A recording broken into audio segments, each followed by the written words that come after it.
नमस्कार दोस्तों, art visual art में आप सभी का एक बार फिर से स्वागत है। फ्रेंड्स, ज्योमेट्रिकल ड्राइंग के शॉर्ट क्वेश्चनों से संबंधित जो ये टेस्ट सीरीज़ मैंने स्टार्ट कर रखी है, इसमें सारे के सारे जितने भी क्वेश्चन हैं वो आपकी कला अध्ययन 6 से लेकर 10 तक के जितने भी शॉर्ट क्वेश्चन बनते हैं उनको लेकर मैंने ये वीडियो या टेस्ट सीरीज़ तैयार की है। तो जो कि इसकी संभावना रहती है टेस्ट में आने की, जो लोग भी कमीशन की तैयारी कर रहे हैं, जो अभी ड्राइंग का कमीशन होने वाला है जिसकी नोटिफिकेशन अभी नहीं निकली है, बट फिर भी जो है वो आपकी तैयारियां शायद में भी जो चल रही होगी, तो उसी से एक छोटी सी कोशिश की है कि जो बुक से संबंधित जितने भी क्वेश्चन बनते हैं या जो लगता है कि शायद वो आ सकते हैं, तो उससे संबंधित ये क्वेश्चन बनाए हैं।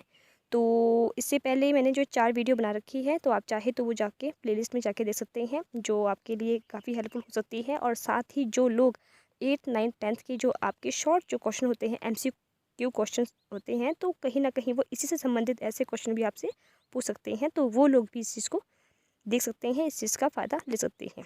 तो आइए अब हम आज स्टार्ट करते हैं अपनी 5th वीडियो, और क्वेश्चन नंबर है हमारा 41। तो देखते हैं हमारा आज का 41 क्वेश्चन है, अधिक कोण में कितने डिग्री का एंगल बनता है। फ्रेंड्स, ये जो ये क्वेश्चन है, ये काफ़ी सिंपल से क्वेश्चन है, मतलब बट ये काफ़ी घुमा फिरा के पूछे जाते हैं, तो इसको आपने ध्यान से रीड करना है। सभी क्वेश्चनों को जो भी आप जो रीड कर रहे हैं या पढ़ रहे हैं जैसे भी, तो उसको आप ध्यान से समझना है। और अगर कोई भी आपको सुझाव हो तो आप प्लीज़ हमें हमारे कमेंट के माध्यम से हमें ज़रूर बताएं। तो देखते हैं, हमारा आज का पहला क्वेश्चन है कि अधिक कोण में कितने डिग्री का कोण बनता है। तो ऑप्शन में है A 30 degree 60 degree, B 60 degree 90 degree, C 90 degree 180 degree, या 180 डिग्री से 360 डिग्री। तो इस सभी को पता है कि अधिक कोण जो होता है आपका वो होता है 90 डिग्री और 180 के बीच में।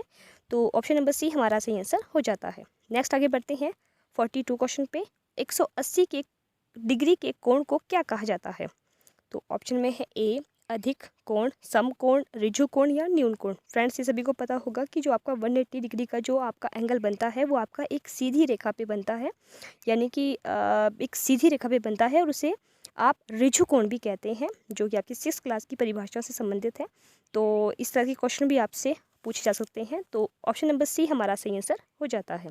नेक्स्ट है 43 क्वेश्चन। एक सरल रेखा पर कितने डिग्री का एंगल बनता है या कितने डिग्री का कोण बनता है। तो यही पिछले वाला क्वेश्चन ही रिपीट किया गया है, मतलब थोड़ी सी उसकी लैंग्वेज चेंज की गई है, बाकी सेम क्वेश्चन है। तो ऑप्शन में है, बस आपसे यही पूछा गया है कि एक सरल रेखा पे कितने डिग्री का एंगल बनता है। जो एक सीधी रेखा होती है उसमें कितने डिग्री का एंगल बनता है। तो ऑप्शन में है 60 डिग्री, 90 डिग्री, 180 डिग्री या 360 डिग्री। तो इस पे हमने अभी ही बात की थी, तो वो बनता है आपका 180 डिग्री, यानी कि 180 डिग्री पे एंगल बनता है एक सीधी रेखा पे। तो ऑप्शन नंबर सी हमारा सही आंसर हो जाता है। नेक्स्ट आगे बढ़ते हैं 44 क्वेश्चन पे। एक सरल रेखा कहते हैं, तो वो आपको बताना है कि एक सीधी रेखा जो है वो किसे कहा जाता है। ऑप्शन में है ए 2 बिंदुओं के बीच की दूरी को, बी एक ऋजु कोण को, सी एक सीधी रेखा को, या डी ए और बी दोनों को। तो इसका जो सही आंसर है, तो आप सभी को पता है कि जो एक सीधी रेखा होती है, जो मतलब एक सरल रेखा है, वो 2 बिंदुओं के बीच की दूरी और एक ऋजु कोण, मतलब जो आपका 180 डिग्री का होगा, उसको भी वो भी आपकी एक सीधी रेखा होगी। तो इस तरह से ऑप्शन नंबर ए और बी हमारा सही आंसर हो जाता है। तो option number D is the right answer. Next है 45 क्वेश्चन है आपका। यदि किसी किरण का मूल बिंदु एक रेखा पर स्थित हो तो इस तरह बने संलग्न कोण का जोड़ निम्न में से कितना होगा। तो ऑप्शन में है ए 60 डिग्री, 180 डिग्री, 90 डिग्री या 360 डिग्री। फ्रेंड्स, यदि अगर एक किरण का जो मूल बिंदु है वो एक रेखा पर स्थित हो तो इस तरह की जो आपका कोण जो आपका बनेगा वो बनेगा आपका 180 डिग्री का, क्योंकि वो एक रेखा पे स्थित है। तो एक रेखा पे जो भी आपका एंगल जो बनता है वो बनता है, अभी हमने इससे पहले भी इसी विषय पे बात की थी, तो वो बनता है आपका 180 डिग्री का। तो B is the right answer. Next आगे बढ़ते हैं 46 क्वेश्चन पे। जो रेखा त्रिभुज के किसी शीर्ष को उसके सामने की भुजा मध्य बिंदु से मिलाती हो उसे निम्न में से क्या कहते हैं।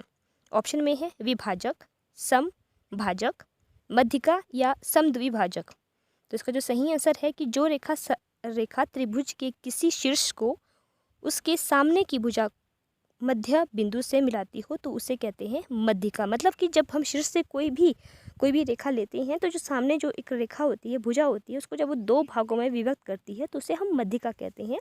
तो C is the right answer. Next आगे बढ़ते हैं 47 क्वेश्चन पे।